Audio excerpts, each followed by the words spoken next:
How did Apple's logo go from this to this? Well, that's what I'll explain right now. So this illustration of Isaac Newton under an apple tree was created by Ronald Wayne, Apple's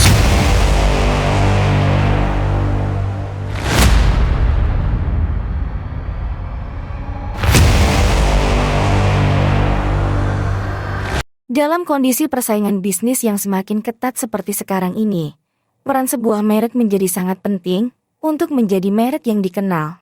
Pasalnya, atribut-atribut kompetisi lainnya relatif mudah ditiru kompetitor.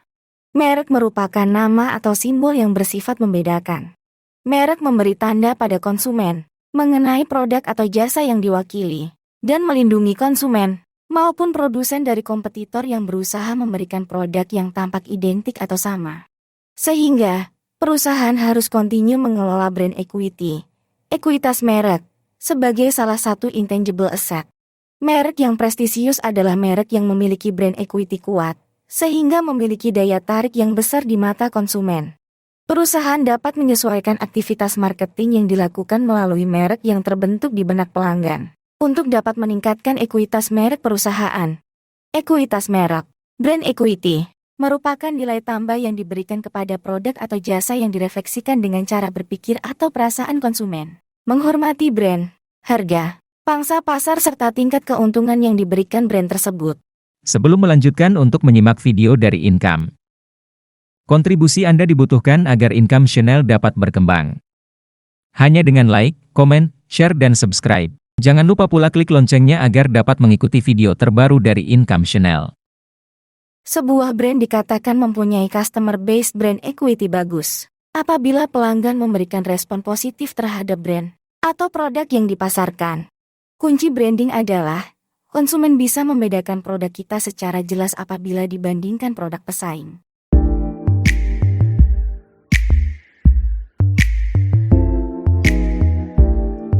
Tiga unsur utama dalam brand equity yang penting adalah 1. Differential effect 2. Brand knowledge 3. Consumer response to marketing. Differential effect. Brand equity muncul dan tercipta dari keberagaman respon konsumen. Jika tidak ada ciri khas atau sesuatu yang berbeda, maka brand suatu produk tidak akan bisa unggul di antara produk yang lain dan dianggap generik atau tidak ada bedanya dengan produk lain. Brand knowledge. Perbedaan respon konsumen merupakan hasil pengetahuan yang dimiliki konsumen tentang produk. Jadi, walaupun konsumen terus dibombardir segala aktivitas marketing perusahaan, brand equity pada akhirnya hanya tergantung dari apa yang ada di benak konsumen. Consumer response to marketing. Perbedaan respon konsumen yang menciptakan brand equity tercermin pada persepsi, pilihan, dan perilaku konsumen yang berhubungan dengan semua aspek dari aktivitas pemasaran. Sejumlah keuntungan bisa didapat dari brand yang kuat, baik dalam bentuk revenue lebih besar atau biaya yang lebih rendah. Keuntungan-keuntungan tersebut adalah sebagai berikut. 1. Kesetiaan pelanggan yang lebih besar. 2. Bisa lebih bertahan dalam menghadapi persaingan. 3. Bisa lebih bertahan dalam menghadapi krisis. 4. Margin profit yang lebih besar. 5. Konsumen bisa lebih toleran bila kita menaikkan harga. 6. Konsumen bisa lebih senang jika kita menurunkan harga. 7. Mendapat dukungan dan kerjasama yang lebih baik. 8. Komunikasi dan promosi yang lebih efektif. 9. Peluang lisensi lebih terbuka. 10. Peluang perkembangan atau brand extension yang lebih terbuka.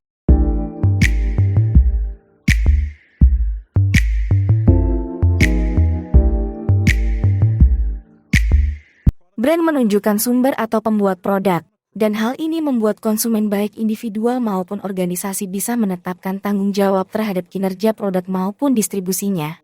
Untuk perusahaan, brand memberikan beberapa fungsi berharga, yaitu dapat menyederhanakan penanganan atau pelacakan produk, membantu dalam inventory produk dan pencatatan akuntansi, dan juga menawarkan perlindungan hukum bagi perusahaan terhadap fitur-fitur atau aspek-aspek yang unik dari suatu produk.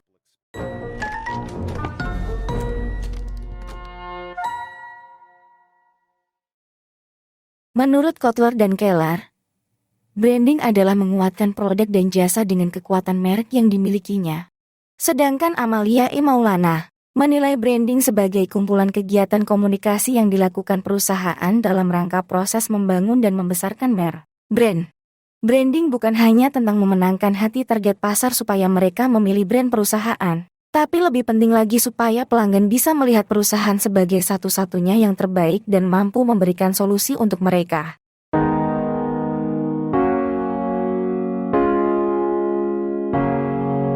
Penilai aset merek.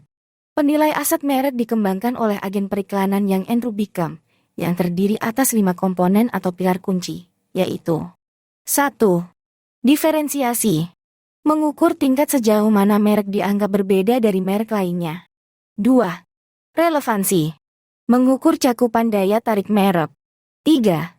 Harga diri. Mengukur persepsi konsumen atas kualitas dan loyalitas terhadap produk, seberapa baik merek dihargai dan dihormati oleh pelanggan. 4. Pengetahuan, knowledge. Mengukur kadar keakraban dan keintiman konsumen dengan merek. Diferensiasi dan relevansi sebagai prediktor pertumbuhan masa depan. Sedangkan esteem, harga diri, dan knowledge digunakan sebagai indikator masa kini yang menampilkan persepsi pelanggan atas value produk saat ini. Brand. Konsultan riset pemasaran Millward Brown dan WPP mengembangkan model kekuatan merek brand, di mana intinya terdapat piramid brand dynamics. Menurut model ini, bangunan merek mengikuti sederet langkah yang berurutan, masing bergantung keberhasilan pencapaian langkah sebelumnya. Konsumen terikat berada pada puncak piramid, membangun hubungan lebih kuat dengan merek dan menghabiskan lebih banyak untuk merek itu dibandingkan konsumen yang berada pada tingkat yang rendah. Model Brand Dynamic Pyramid. Presence, yakni keakraban aktif berdasarkan pengalaman penggunaan terakhir atau pengetahuan tentang janji merek. Relevan, yakni relevan dengan kebutuhan konsumen dalam kisaran harga yang tepat atau masuk dalam pertimbangan konsumen. Performance, yakni keyakinan bahwa kinerja produk diterima konsumen. Advantage, yakni kepercayaan bahwa merek memiliki keunggulan secara emosional atau rasional lebih dibandingkan merek lain. Bonding, yakni adanya hubungan secara emosional dan rasional, sehingga konsumen tidak peduli lagi dengan merek lain. Model resonansi merek. Model resonansi merek memandang pembangunan merek sebagai sederet langkah yang menapak naik dari bawah ke atas. Memastikan teridentifikasinya merek oleh pelanggan, dan memastikan asosiasi merek dalam pikiran pelanggan dengan satu kelas produk atau kebutuhan pelanggan tertentu. Memastikan tertanamnya arti merek secara total dalam pikiran pelanggan, dengan mengaitkan sejumlah asosiasi merek yang nyata dan tidak nyata secara strategis. Mendapatkan respons pelanggan yang tepat dalam hubungannya dengan penilaian dan perasaan terkait dengan merek. Mengubah respons merek untuk menciptakan hubungan loyalitas yang intens dan aktif antara pelanggan dan merek. Terciptanya ekuitas merek yang signifikan mengharuskan kita mencapai puncak atau titik tertinggi piramida merek, yang hanya terjadi jika kotak bangunan yang tepat terpasang pada tempatnya. Menurut Akar, manajemen merek dimulai dari mengembangkan identitas merek sekumpulan asosiasi merek yang unik, dan mewakili tujuan atau janji merek kepada pelanggan. Sebuah citra merek yang aspirasional. Identitas merek biasanya terdiri dari elemen yang mewakili konsep seperti lingkup produk, atribut produk, kualitas atau nilai, kegunaan, pengguna, negara asal, atribut organisasional, kepribadian dan simbol. Ruang lingkup merek, meliputi merek dagang dan merek jasa. Pasal 1 Nomor 2 Undang-Undang Nomor 20 Tahun 2016.